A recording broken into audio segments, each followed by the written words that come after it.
He called me street garbage in a borrowed dress, right in front of 23 elite guests. I thought I'd break that night, but instead, I learned how to burn quietly. This is the story of how I turned a billionaire's humiliation into his downfall. My blood turned to ice as Blake's father sneered, street garbage in a borrowed dress. The laughter that followed wasn't loud, but it sliced deeper than a scream. 23 guests froze mid-bite, their forks suspended like tiny daggers above crystal plates. I sat still. My hands were trembling beneath the tablecloth, but I kept my face calm. If I cried here in front of these people, I'd never forgive myself. Blake's father, Charles Donovan, leaned back in his chair. His cufflinks glittered under the chandelier, little knives of light. "I suppose Blake thought bringing you would show his charitable side," he said, sipping his wine. "Everyone loves a redemption story." Blake's eyes darted toward mine, full of apology but empty of courage. He didn't say a word. The room was a stage, polished marble, velvet curtains, delicate music, and I was the night's entertainment. I rose slowly, forcing a polite smile. "Dinner looks wonderful, Mr. Donovan." He raised a brow. "You should thank the kitchen staff. They're the ones from your neighborhood." A few guests chuckled behind their napkins. I felt their amusement like a slap. Blake whispered, "Dad, stop. Stop." Charles smirked. "You've embarrassed this family enough, Blake. Bringing someone like her into our home. Someone like her." The words echoed. My throat closed, but I refused to break. I stood there, the air thick with silence, and said softly, "Excuse me." I walked out. The click of my heels was the only sound until the grand doors shut behind me. Outside, the air was cold. My hands shook as I gripped the railing, staring down at the glittering city below. My reflection in the glass looked like a stranger, pale, furious, humiliated. That night I cried until my chest hurt. But under the tears, something hardened. I wasn't broken. I was sharpening. The next morning Blake called. "I'm sorry about last night," he murmured. "Sorry." I laughed bitterly. "He called me garbage, Blake. He was drunk. He didn't mean it." "Yes, he did." He sighed. "You don't understand how my father works. He's powerful. You can't just talk back to him." I smiled even though he couldn't see it. "You can't. But I can." "Please," he said quietly. "Don't make things worse." I hung up. By noon, the gossip networks were buzzing. Someone at the dinner had filmed the exchange, the insult, my silence, the humiliation, and uploaded it to an exclusive society group chat. Within hours, the clip leaked onto social media. The caption read, "When money meets pity." I wanted to hide, but something stronger pushed back. They'd already destroyed my reputation. What more could they take? So I started digging. Old habits die hard. Before Blake, I'd been an investigative researcher for a small magazine. I knew how to follow paper trails. I opened my laptop and typed in Donovan Holdings. Hours turned into days. Beneath the glossy press releases and charity galas, I found cracks. Lawsuits that vanished. Payments that didn't add up. Donations that never reached the charities they boasted about. Then I found it, the Donovan Foundation. Millions in contributions every year, but nearly half rerouted through offshore accounts registered to shell companies. My pulse pounded. The evidence was all there, buried in plain sight. Revenge wasn't just possible now, it was inevitable.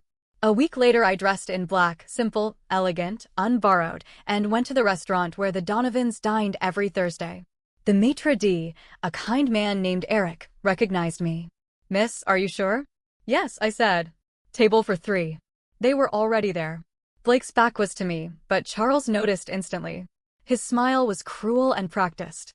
"Back for another handout?" he asked. "Not quite." I set a small silver USB drive on the table. "This belongs to you." He eyed it.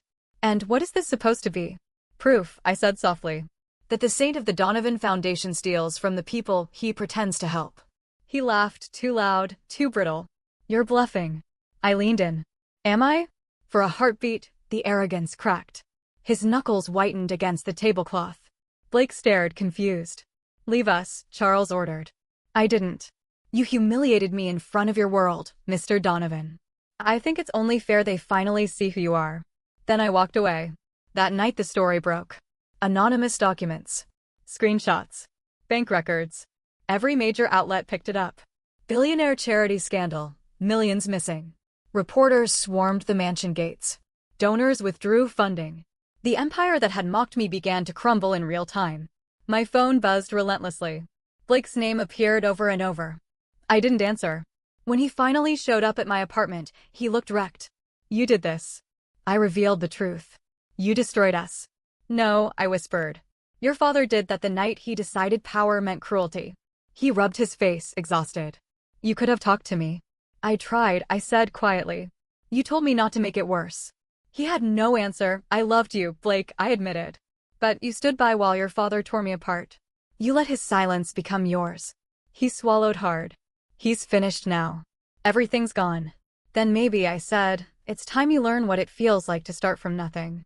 He left without looking back. The world watched as the Donovans' empire imploded. Their mansions, cars, and investments became public symbols of greed. Each day, another headline appeared. Each night, another board member resigned. Charles Donovan vanished from public view. Blake tried to reach me again, but I ignored every call.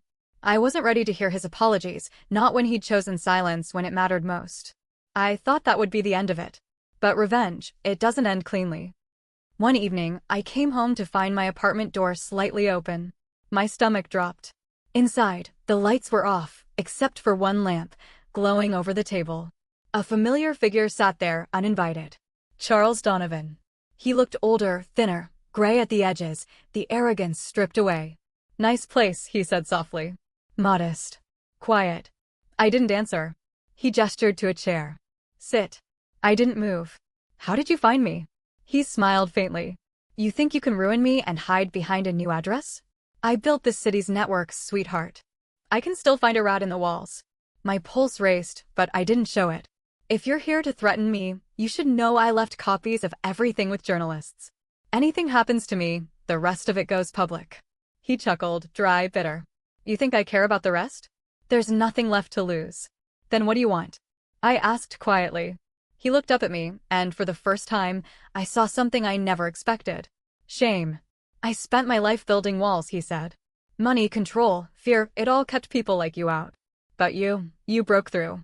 You showed everyone what I really am. I frowned. You mean a liar? He nodded slowly. Yes, but not just that. His voice cracked. A father who turned his son into a coward. That made me falter. He reached into his coat, and I instinctively stepped back. But instead of a weapon, he pulled out a folder. You were right about the accounts. I started hiding money 10 years ago, from Blake's mother, from the board, from everyone. I thought I was being clever. He slid the folder toward me. Take it. Finish it. There's more. Things I didn't give anyone. Why? I whispered. Because if I'm going down, he said, I'd rather be taken down by someone who earned my respect than by vultures who never cared. His eyes glistened. You made me see myself. That's a punishment I'll never escape. Then he stood up and left. When the door shut, I just stood there. The room was silent except for my heartbeat. For days, I couldn't stop thinking about him. Not with pity, but with an odd, hollow clarity. A month later, the final set of documents went public. The offshore accounts. The missing millions. Even the names of the politicians he'd bribed. The Justice Department launched a full investigation. Charles Donovan was arrested quietly at dawn. The image of him being led out in handcuffs played across every screen in the city. I watched it from my couch, a cup of coffee in my hand. I should have felt triumphant. But instead, I felt, still, like the storm had finally passed. When Blake showed up a week later, I almost didn't open the door. But something inside me said, finish this properly. He looked like he hadn't slept in weeks. He's in custody, he said. They're saying 20 years, maybe more. I nodded. I know. He stared at me. Why'd you do it? I looked at him, really looked. Because you all thought power meant immunity. That people like me should stay grateful just to be near your table. He ran a hand through his hair. I never meant to hurt you. You didn't have to mean it, I said softly. You just had to sit there while it happened. He swallowed. So what now? You've destroyed my family. What's left for you? I smiled faintly. Freedom. Months passed. The internet moved on, but whispers remained. People still remembered the girl who exposed the Donovans. Some admired me. Others feared me. I started working again, this time for myself. I created an online platform exposing corrupt charities and fake philanthropists. Within a year, it became one of the most read independent watchdog sites in the country. One night, as I uploaded another expose, a message popped up in my inbox. It was from Charles Donovan, sent through a monitored prison email system. I read your latest piece. You've got talent. Don't waste it on revenge anymore.